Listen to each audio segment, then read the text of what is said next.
Suster, bruder, ibu bapak, saudara-saudari, teman-teman muda dan anak-anak. Cara pandang kita terhadap kenyataan hidup itu menjadi penentu bagi pemahaman kita atas hidup kita itu. Di antara sekian banyak yang hadir, adakah penggemar ikatan cinta? Ada? Kalau tidak keliru, 2 hari yang lalu itu kisahnya, Andin ingin membuktikan bahwa dia tidak bersalah.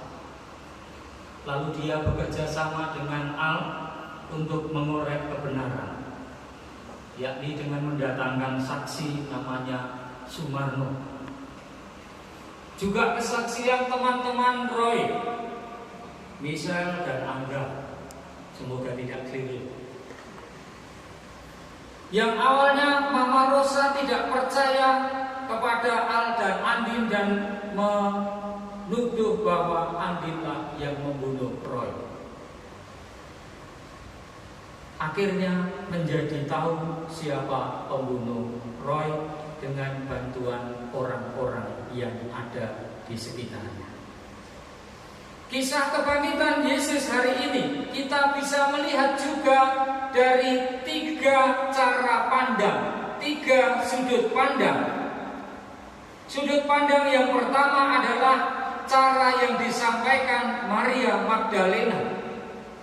Dia pergi ke kubur pagi-pagi dan yang dilihat bukan kuburnya tetapi batu yang terguling. Lalu dia pergi mengabarkan orang-orang, mengabarkan para murid dengan ngawur. Dia mengatakan Tuhan diambil orang dari kuburnya. Dan kami tidak tahu di mana ia diletakkan. Itu cara pertama. Cara kedua adalah cara Petrus. Petrus pergi ke kubur meski jalannya lambat. Dia tanpa pikir panjang masuk ke dalam kubur dan mendekat. Ia melihat secara langsung dan menganalisis secara detail, tetapi Petrus tidak menyimpulkan apa-apa. Itu cara pandang kedua. Cara pandang ketiga, murid yang dikasihi Tuhan. Dia larinya cepat. Dan ketika sampai di kubur, ia tidak segera masuk. Ia menjenguk dari pintu dahulu. Ia menilai secara keseluruhan, barulah ia masuk dan mendekat. Dan dikatakan justru murid yang dikasih inilah seperti yang dikatakan dalam Injil, ia melihat dan percaya. Suster, ibu bapak, saudara-saudari, ibarat kita melihat sebuah lukisan, entah itu lukisan bunga mawar atau lukisan yang lain. Poin pertama, kalau kita terlalu jauh atau hanya memperhatikan bingkainya seperti Maria Magdalena, begitu lihat lukisan langsung dilihat bingkainya. Seperti yang dilakukan oleh Maria Magdalena, melihat kubur lalu batunya itu sudah terguling. Yang dilihat itu adalah batunya yang terguling. Demikian pula ketika kita melihat sebuah lukisan, yang dilihat, oh bingkainya bagus. Itu seperti yang dilakukan oleh Maria Magdalena. Maka yang tampak hanyalah sesuatu yang kabur, sesuatu yang buram. Sehingga kalau tidak hati-hati, kita bisa membuat kesimpulan yang salah.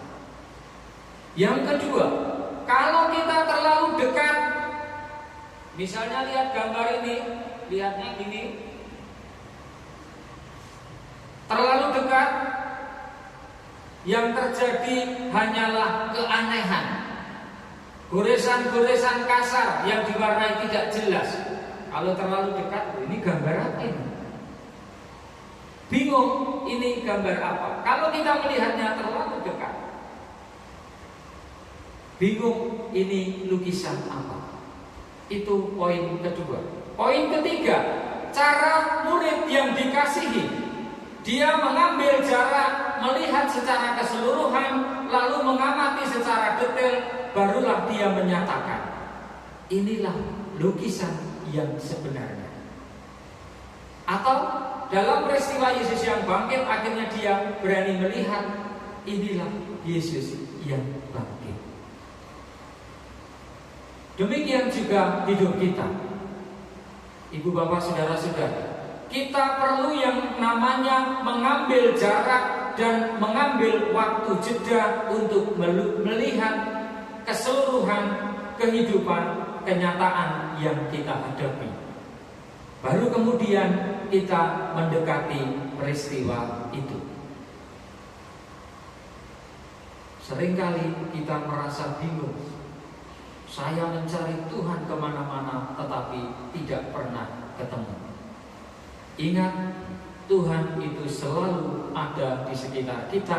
Tuhan selalu menyertai kita. Tetapi seringkali kita tidak mudah mengenali suara Tuhan di dalam hidup kita.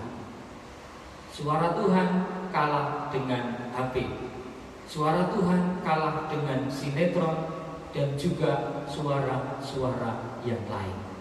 Sehingga kita tidak mudah mengenali apakah itu suara Tuhan, apakah itu kehadiran Tuhan di dalam hidup kita. Karena kita terlalu asik dengan dunia kita sendiri. Maka mengambil jarak, mengambil waktu jeda untuk melihat keseluruhan hidup kita, kemudian kita mendekati peristiwa itu.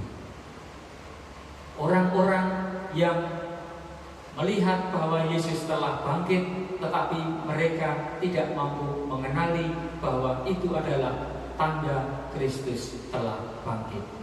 Maria Magdalena menduga bahwa Yesus itu dicuri orang, atau Petrus itu tidak berbuat apa-apa karena tidak mengenali bahwa Yesus telah bangkit.